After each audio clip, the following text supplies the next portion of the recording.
बांग्लादेश मुद्दे पर सैम पित्रोदा का बयान आया है। बांग्लादेश से भारत के रिश्ते अच्छे होने चाहिए।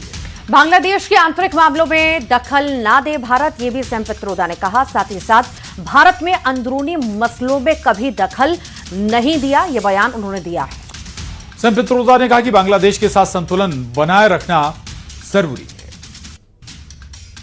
तो वहीं सैम पित्रोदा के बयान पर एक बार फिर से सियासी घमासान शुरू हो चुका है। एक तरफ कांग्रेस नेता पवन खेड़ा का कहना है कि जब अल्पसंख्यकों पर हमला होता है तो हमको आवाज उठाना चाहिए। कांग्रेस की परंपरा यही रही है। दूसरी ओर बीजेपी नेता शहजाद पूनावाला ने सैम पित्रोदा पर निशाना साधा। शहजाद पूनावाला ने कहा है कि राहुल गांधी के मेंटर बांग्लादेश के हालात के लिए भारत को दोषी ठहरा रहे हैं। बांग्लादेश का मसला अभी जो वहाँ हिंदुओं पर हमले हो रहे हैं, इस बीच सैम पित्रोदा ने कहा है कि बांग्लादेश के साथ शांतिपूर्ण और स्थिर संबंध रखने चाहिए, वहाँ के आंतरिक मामले में भारत को दखल नहीं देना चाहिए। बात यह है कि जब माइनॉरिटीज़ पे हमला होता है तो जाहिर सी बात है कि हमको आवाज़ उठानी चाहिए। बांग्लादेश की माइनॉरिटीज़ हों, यहाँ की माइनॉरिटीज़ हों, कहीं भी किसी पर हमला हो रहा हो, जो मजलूम है, जो कमज़ोर है, उस पर कांग्रेस की हमेशा परंपरा रही है। कांग्रेस का एक मुझे लगता है हम इन्हीं आदर्शों और सिद्धांतों पर चलते हैं जहाँ की आवाज उठाते हैं। ये वही व्यक्ति है जो कहते घुसपैठिए आगे तो आने दो। अब वो बांग्लादेश में जो स्थितियां हो रही है, हिंदुओं को मारा जा रहा है, उसके लिए भारत को जिम्मेदार बता रहे हैं।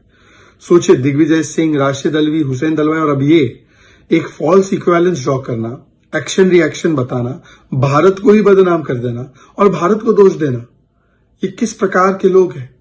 ये सीए का विरोध भी करते हैं और हिंदुओं के लिए इनको थोड़ी सी भी चिंता नहीं।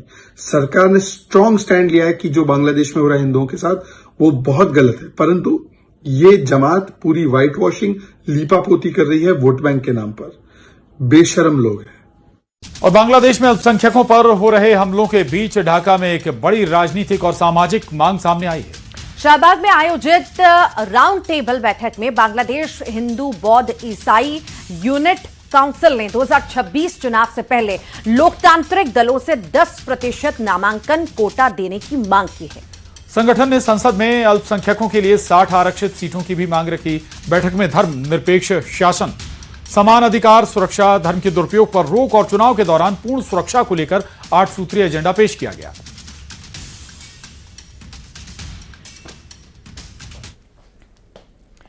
बांग्लादेश में हिंदू अल्पसंख्यकों पर हो रहे अत्याचार और हत्याओं के खिलाफ देश और विदेश में विरोध अब तेज होता जा रहा है। लंदन में बांग्लादेश हाई कमीशन के सामने बांग्लादेश हिंदू एसोसिएशन ने प्रदर्शन कर हिंदुओं की हत्या का विरोध जताया। तो वहीं भारत में प्रयागराज, इंदौर और अहमदाबाद समेत कई शहरों में हिंदू संगठनों ने सड़कों पर उतरकर आक्रोश दिखाया। प्रयागराज में जन आक्रोश पद यात्रा निकाली गई।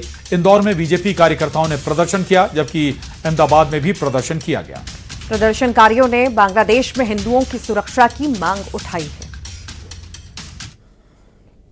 सामान्य होना तो बहुत दूर की बात है, सामान्य होने का कोई चिन्ह भी नहीं दिखाई दे रहा।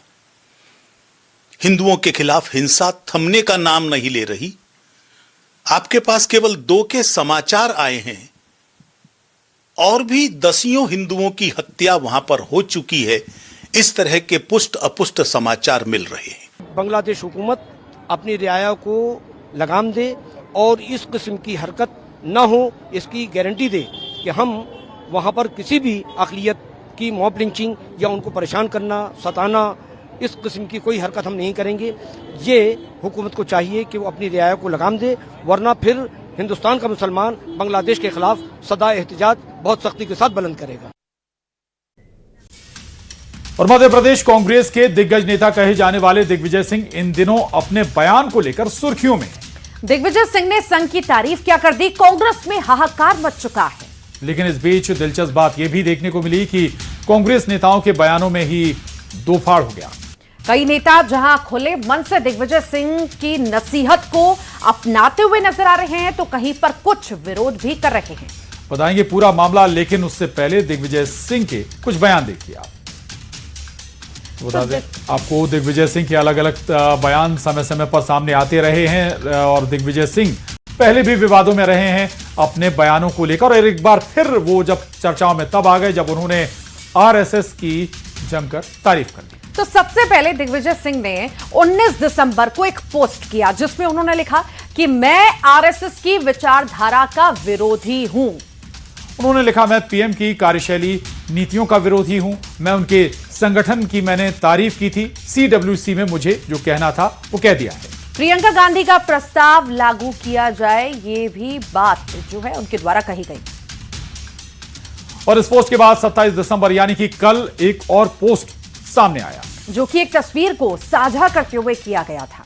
दिग्विजय सिंह ने पोस्ट करते हुए लिखा कि मुझे ये चित्र मिला, बहुत ही प्रभावशाली है।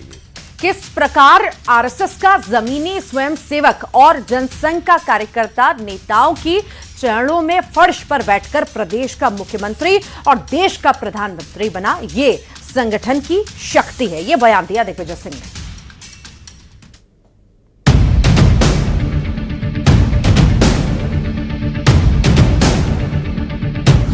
संगठन पर सवाल, कांग्रेस में बवाल। कांग्रेस में कलह, नेताओं की बदली रहा। पोस्ट पर सियासत आई, अब सफाई आई। कांग्रेस के दिग्गज नेता कहे जाने वाले दिग्विजय सिंह के एक बयान ने पूरे संगठन को झकझोर कर रख दिया है।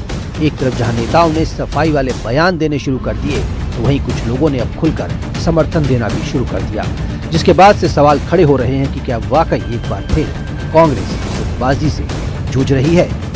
मैं भी चाहता हूं कि हमारे संगठन जरा सा मजबूत हो और हमारे संगठन के अंदर तो डिसिप्लिन होना ही चाहिए, तो लॉजिकल है। सिंह जी जो कहते हैं उस पर टिप्पणी करने की आवश्यकता नहीं है।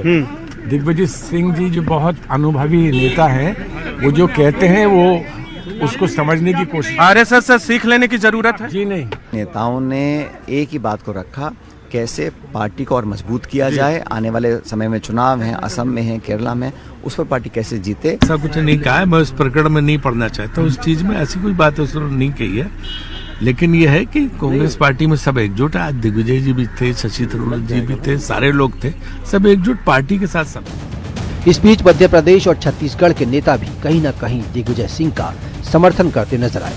जहां एमपी कांग्रेस प्रदेश अध्यक्ष जीतू पटवारी ने भी माना कि संगठन को मजबूत करने की जरूरत है, तो वहीं दूसरी ओर छत्तीसगढ़ कांग्रेस नेता टीएस सिंहदेव का कहना है कि उन्होंने ये बात 8 साल पहले ही कही थी।